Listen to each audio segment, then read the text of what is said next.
So guys আসসালামু আলাইকুম, কেমন আছেন আপনারা? তো দেখেন আমরা এসে গেছি সীতারকোট বিহারে। তো সীতারকোট বিহারটা দেখতে কিছুটা এরকম দেখেন। সব এখন মানে বলতে গেলে ধ্বংসস্তূপ হয়ে গেছে, একটাও ঠিকমতো কিছু নেই। দেখেন মানে বলতে গেলে কী যে বলি, সব একদম ধ্বংসস্তূপ হয়ে গেছে। তো দেখেন এখানে আমাদের ব্যাকমেয়ে দেখে এখানে হচ্ছে এগুলো হচ্ছে আমাদের ঘর ছিল। 332টার মতো এখানে ঘর ছিল। এটা একটা কবরের মতো, কি এটা বুঝতে পারছিলাম না।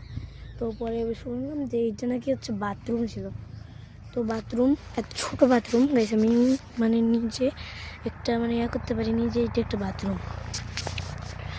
তো এটা পরে হচ্ছে এদিকে দেখেন এখানে অনেকগুলো ঘর আছে। তো এটা অনেক শর্ট। ওই দেখুন আমার আব্বু ওখানে দাঁড়িয়ে আছে। এখানে এত বড় একটা ঘরের মধ্যে এত একটা বড়। তো এই দেখেন ওখানে কিন্তু একটু করে বিট আছে, ওগুলো হচ্ছে একটা করে পাঁচি ছিল এবং মাঝখানেরটায় হচ্ছে বলতে গেলে হচ্ছে সবাই তলাবাজি করতো। এবং দেখতে পাচ্ছেন যে তালের গাছটা, এই তালের গাছের ওখানে যে চারপাশে যে একটা বড় গোল আকারে দেখলেন, এই বড় গোল আকারেরটা পুরোটা ছিল একটা কুয়া, বড় কুয়া। হ্যাঁ, অনেক বড় কুয়া। দেখেন এখানে ইটগুলো অনেক ছোট ছোট। এবং এখানে এটি হচ্ছে নবাবগঞ্জের গাইস, এটি হচ্ছে নবাবগঞ্জের নবাবগঞ্জে অবস্থিত একটি বিহার। বাস ফাইন। এটা হচ্ছে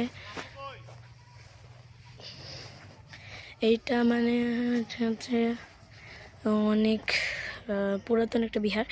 আমি আপনাদেরকে পুরোটা বিস্তারিত বলবো অন্য একটা ভিডিওতে। বাস এই ভিডিওতে আমি শুধুমাত্র এটাই বলবো, আপনারা এইটাতে আসবেন, এইটাতে মিস করবেন না। তো হ্যাঁ, ক্যামেরায় যতটা দেখানোর চেষ্টা করছি, যতটা পারি দেখানোর চেষ্টা করতেছি। দেখেন অনেক সুন্দর একটা জায়গা, অতি সুন্দর, এবং মানুষরা এখানে অনেক তৃপ্তিগত থাকে। এখানে আমি রাস্তাটা আপনাকে যাওয়ার সময় দেখিয়ে, রাস্তাটা খুব সহজ। আপনি নবাবগঞ্জে আসবেন, নবাবগঞ্জে এসে দেখবেন ওখানে লেখা থাকে সীতারকোট। তো সেই রাস্তাতে ঢুকবেন, সোজা গিয়ে আরেকটা রাস্তায় দেখবেন ওখানেও সীতারকোট লেখা। মানে সীতারকোটে ঢুকে ওখানে দেখবেন যে সীতারকোট লেখা, ওই জায়গায় আপনি যাবেন, আপনি সীতারকোট পেয়ে যাবেন।